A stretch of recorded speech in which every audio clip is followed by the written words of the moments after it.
Hi everyone, my name is Abraham Daniel and I'm a humanist. Yes, I made an earlier video of my encounter with my ex-wife Martina Abraham, and this is part two.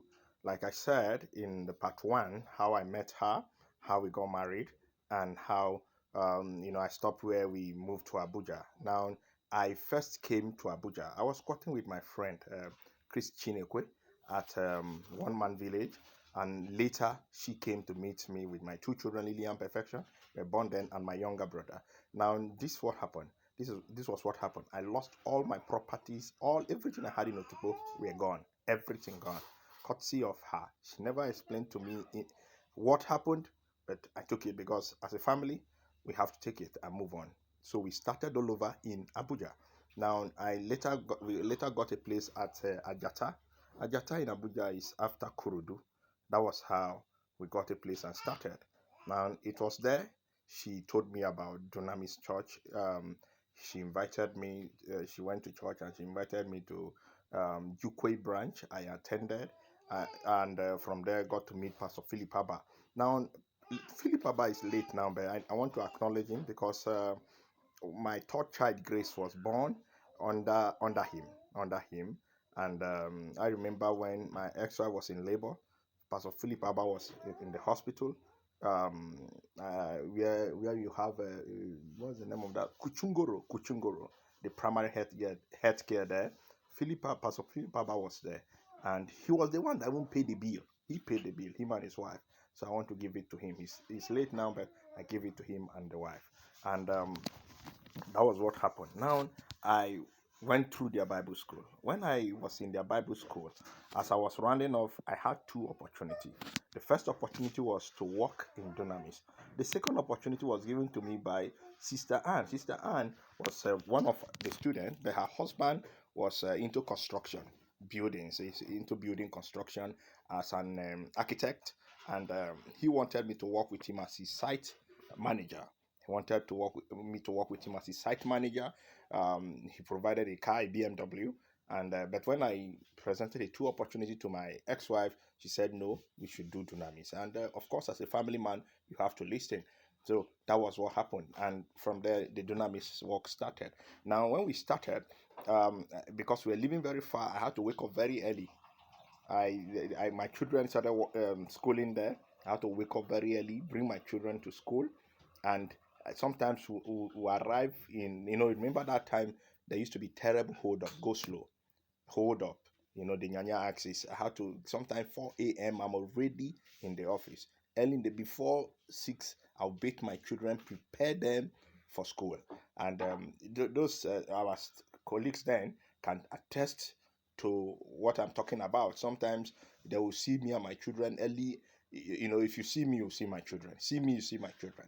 And that's why when some of this strange attitude from people talking about me, how I'm irresponsible, I laugh. Even herself, I laugh, because all my children, I did babysitting for all of them, all their head, oral heads, everything. I beat them myself because they are ladies. At one point, I had to stop it. Everything, roll on. I don't play with that. I remember Paul Onoja one time was telling me the way he saw me with my children. He said, "Kai Abraham, you too like your family." So that happened. Now, when I started working in Dunamis Church, Dr. Becky Nenche noticed, oh, you always come in early, your commitment and passion. She said, what will I do for you or your wife? And I told her, okay, if there's an opportunity in the school, let my wife be given that opportunity. And she accepted. Now she got employed as, I think, assistant teacher. I want to call her now, Mrs. Chioma, or Sister Choma was part of the leaders of that school. My Mrs. Noah Maha, the wife of Noah, was working in that school. And I think Paul Onoja later became the head teacher, but Paul Onoja was there. I think at that point he was not the head teacher, but later he became the head teacher. They can attest to what I'm saying. Their life, you can go find out from there. Now, one day, Dr. Becky called me, and she was like, Abraham, what I want to tell you, I am sorry, and but I have to take that decision. But I was shocked. What happened? And she said she's going to sack my wife. She are going to relieve her of her duty. I was like, what happened? And she said they were brought. It was brought to her notice, and the head teacher how she sell do dubious transactions within the student and their parent. Now, what was she doing?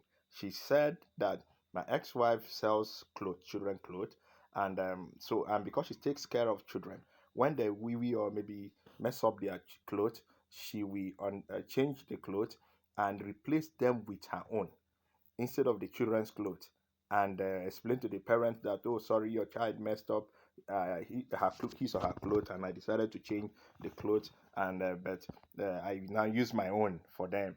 And the parents were like, oh, how much is it? So she was using that to sell her clothes. And when that got to the knowledge of the school management, they were not happy, and I think they corrected that once in a while, one or two times, but she kept on and having transaction with parents. So she said they are going to let her go, and I said, it's okay, you are the boss, and if that is your decision, who am I? And I welcomed it. Now from there, she said, what do you want again? Because of my commitment to that ministry, I had some privileges, and I now recommended if she can be downloading, putting messages in people's phone. If in those days people have memory card, they come with MP3 player, so she used to do that for them. So that was what happened. So my ex-wife lost that school opportunity due to her attitude. Now the downloading thing too started with all manner. The report I was getting at one point, it was here. Now let me tell you something. I was in charge of production, and at one point, of course, I even supervised the marketing department. Now I had an accountant called Promise is late now. My ex-wife and that lady were doing dubious business. I remember very well her coming to meet me if I could buy my own CD and sell. Because, for instance, I am the producer. And when they supply CD, if I tell them I produce 1,000 CD or 5,000 CD, that is the record. Now, they were advising me if I can buy my own CD and add to the commission CD and make extra money. I am telling you this now. And I turned it down. My ex wife was part of that team. Now, so when people talk about money money monger, somebody that is desperate for money, I just laugh. You don't know me. Now, that happened when we got posted out. Um, to New Caro was a new place. When we got in there, we had to start the work. I Our accommodation was given to us where Pastor Abraham Kolawole was the ex-resident pastor of New Caro. We took over from him. He was living. I'm giving you valid address because a lady did a podcast and she was saying that I was living. I was just moving everywhere, enjoying myself in New Caro. But so I needed to just set this record straight once and for all. If you know Union Bank, New Caro, back of it, the property belonged to the former NLC president. I'm trying to get Waba. I think Ayuba Waba, former NLC president. It was his property. It was Abraham Kolawole that the church rented it from, and I inherited it. I never requested for a fresh house rent. I had the opportunity. I said no.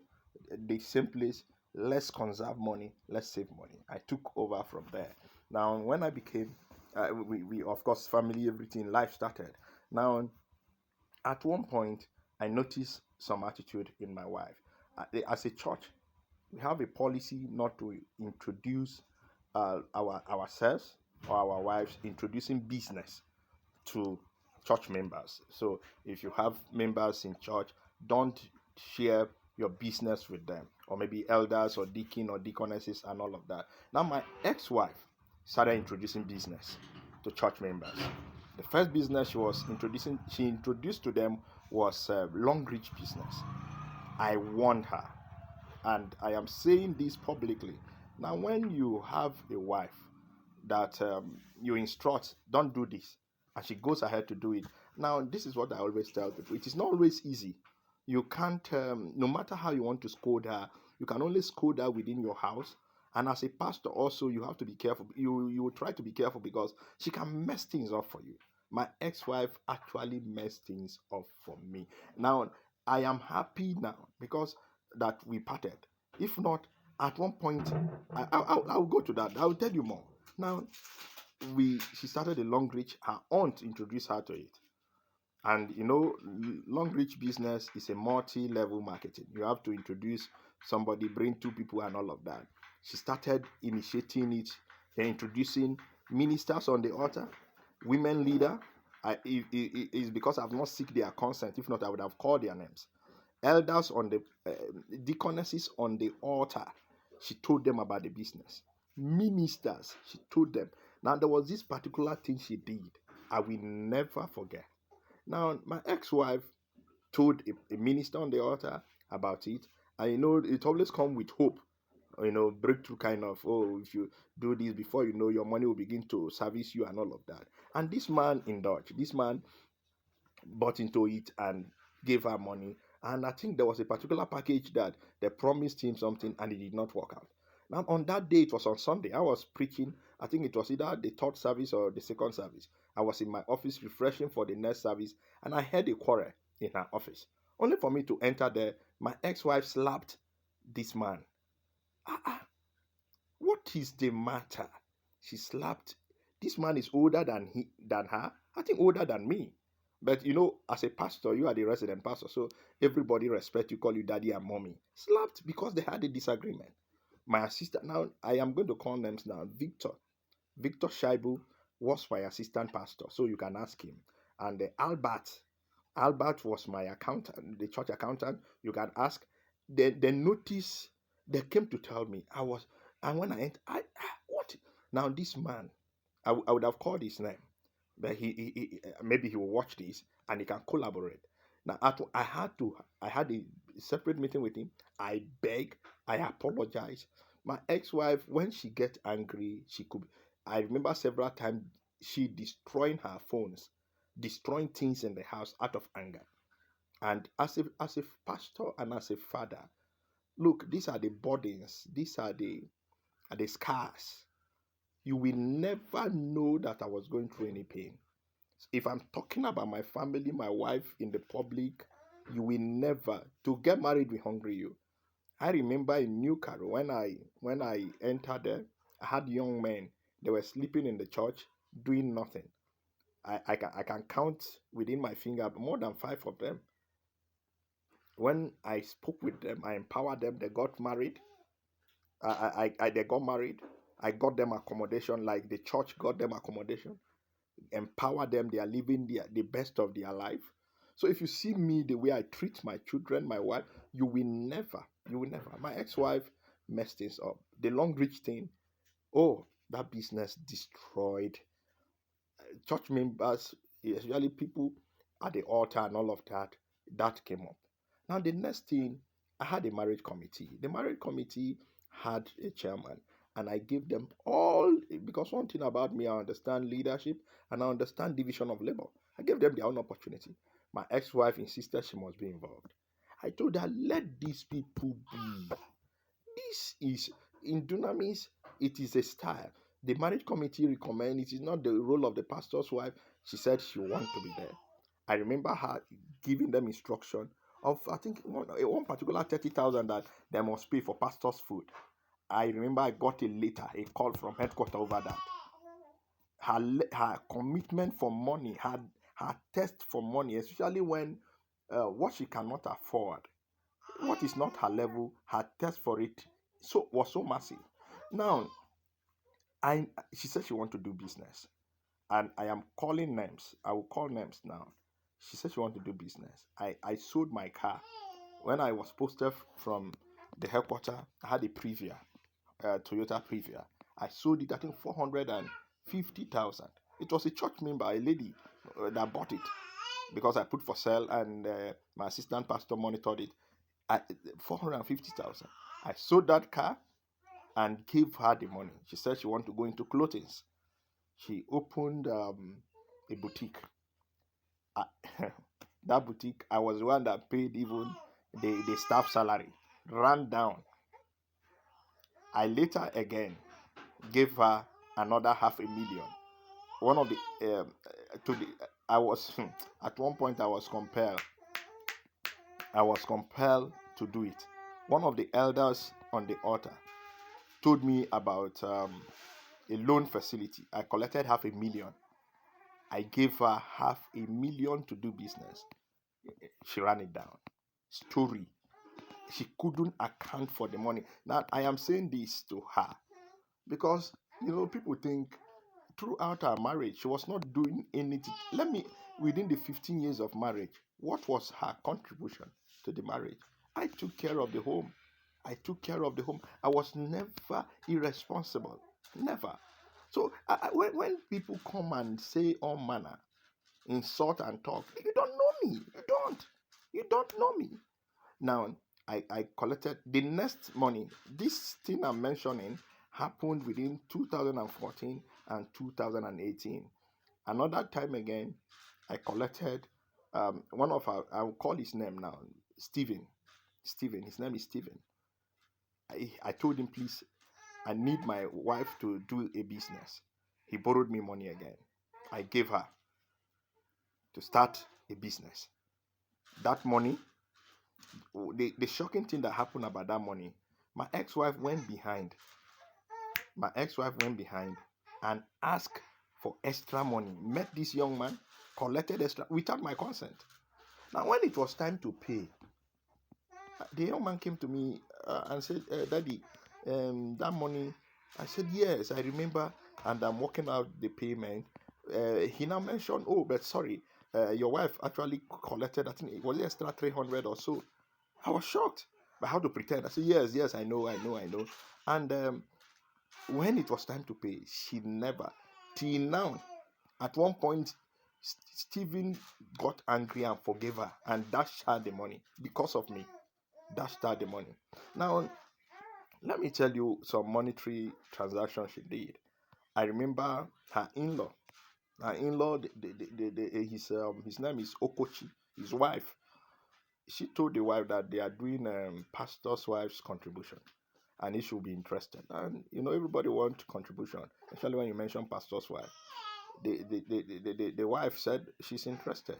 Okochi's wife joined that contribution, and I'll be seeing. I usually see her in the house. I didn't. One thing about me, I always mind my business. I always see the woman in the house with my ex-wife. I didn't know what was happening until one day the lady decided to cry out and say, "Sir, I need to tell you the truth. Your wife is owing me. She told me about pastor's wife contribution, and I gave her money, but up till now I've not. It has reached my turn, and I have not seen my money." I say, pastor's wife contribution. I asked my ex-wife. She, she couldn't explain. I wanted to cry. How will you collect money from your in-law? 200, the contribution, I think about 200,000. You are not hungry in this house. I provide. I take care of you. Why will you still? No contribution. She was just collecting this lady's money. Now, what did I do? I remember I had to go to Zenith Bank Durumi. I withdrew because that was where I opened my salary account then. I had to withdraw 200,000 to pay her because at one point she was crying. She was angry. She said she's going to write a petition to even headquarters. So I had to pay her. And that happened. Now, the major issue, I want to say this when it comes to business. My experience with my ex-wife, with business, with church members, at one point, it was so terrible that the woman she had business transaction with called police for her. I went to the station. I say, Pastor, your wife. I said, I'm sorry. I took responsibility. I paid the money. People she did, I can't call. I can't even count them. At one point, in 2015, I had panic attack. My BP was going so high, and the doctor was talking to me. He said, what is happening? I refused to tell anybody, but I knew what was happening because my wife was making my life a hell. Having transactions with people, and you are putting me in debt. I'll be paying debt, and you are doing business. Nothing is showing. Young people, if you want to marry, don't marry for pity. Don't marry for sentiment. Shine your eyes. And like I always say, as a man, most times we carry burdens in our homes and we want to take some decision, but what will people say? Don't ever mind what people will say. If it means divorce, that if it is divorce that will give you peace, please go ahead. Please go ahead. Now there's something I need to set. There's a record I need to set straight. When we about a transaction that happened in Dunamis Church, New Carol. It was about a grant. A grant. There was this grant opportunity that came up. It was a pastor, the pastor of Dunamis Church, Kurudu. I'm mentioning, I think his name is, I'm trying to remember his name. If I remember, I'll mention his name. I think he has left the commission. The wife told my ex-wife that there's this grant too. They are giving people grant. By the form, I think you have to buy the form 1,000 naira or 2,000 naira. Now my ex-wife told me, I say, see, I don't always believe in opportunities like that. I believe you should work hard for your money. But please, I don't want wahala. She said, no, there'll be no wahala. That this grant is genuine. They are even doing it at the headquarters. I say, I beg. I want peace. But you know one thing people may not understand. When you are a husband and you're a pastor, there are nonsense you must take. If not, my ex-wife can mess up. Some days she will bring the attitude to the altar. Attitude, people can see her getting angry, displaying anger on the altar. So I had to manage her. I had to manage her. I had to manage her. So when she told me about that, I said, okay, if you think this thing is real and you think it is true, then let's go. She took me, we went to the pastor's house in Kurudu. We drove down there, myself. I think my accountant was there, Albert was there with her, and they were talking. The woman said, any moment from now, they will give grant, I think 2 million, 10 million, depending on your level. I was not looking at them.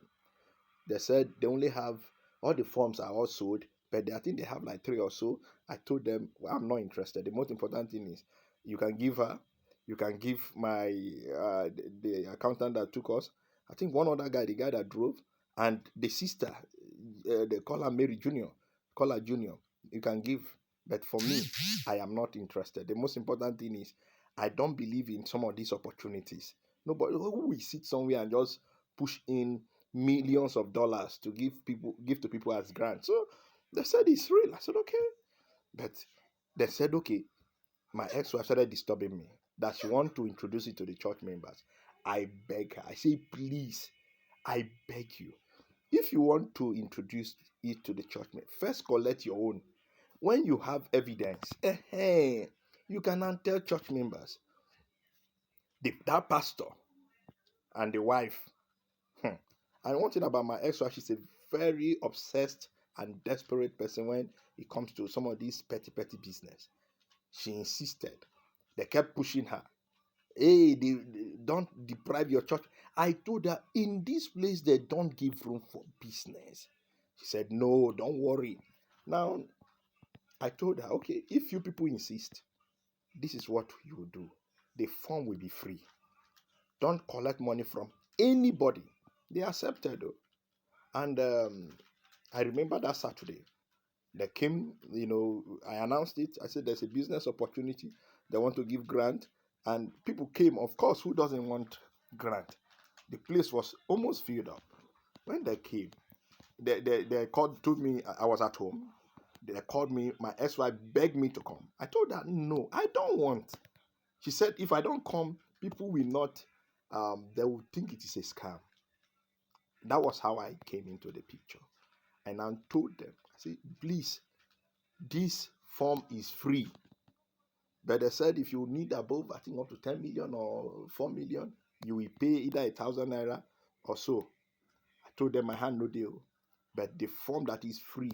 At least if church members can be given 2 million, 1 million to do business, for me as a pastor, I will count it a thing of joy to see church members doing well in their various fields, because at one point I have helped and helped and helped, so it was not easy for me. So if there's an opportunity like that will help church members, man, I was happy. And but the what I insisted on was, please don't collect money from church, the less privileged. Anybody that want to do 10 million and all that is the person's business. My ex-wife and that pastor and their team, they gave people form. The next thing, they started bringing story that but if you want for somebody, you have to pay some money. That was how people started paying. When that got to my notice, I warned. And my assistant pastor, Victor Shaibu, we attest to that.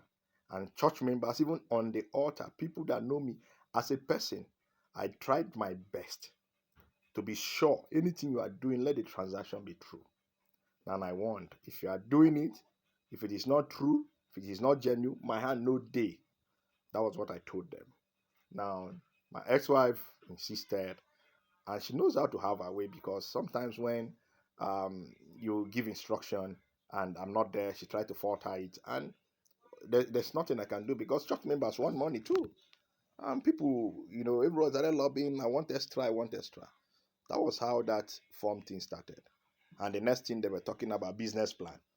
They introduced business plan, story upon story, people to write a business plan. And till I think like 2 years ago, people were still even chatting, even when I left, about that grant. Now, my ex-wife collected money from people. Oh, she duped a whole lot of people. Now, beside the cooperative or whatever, there were she had to go print her own herself. It was later I got to know this, and I tell you, she started having problem with people. Started having problem. I remember the other day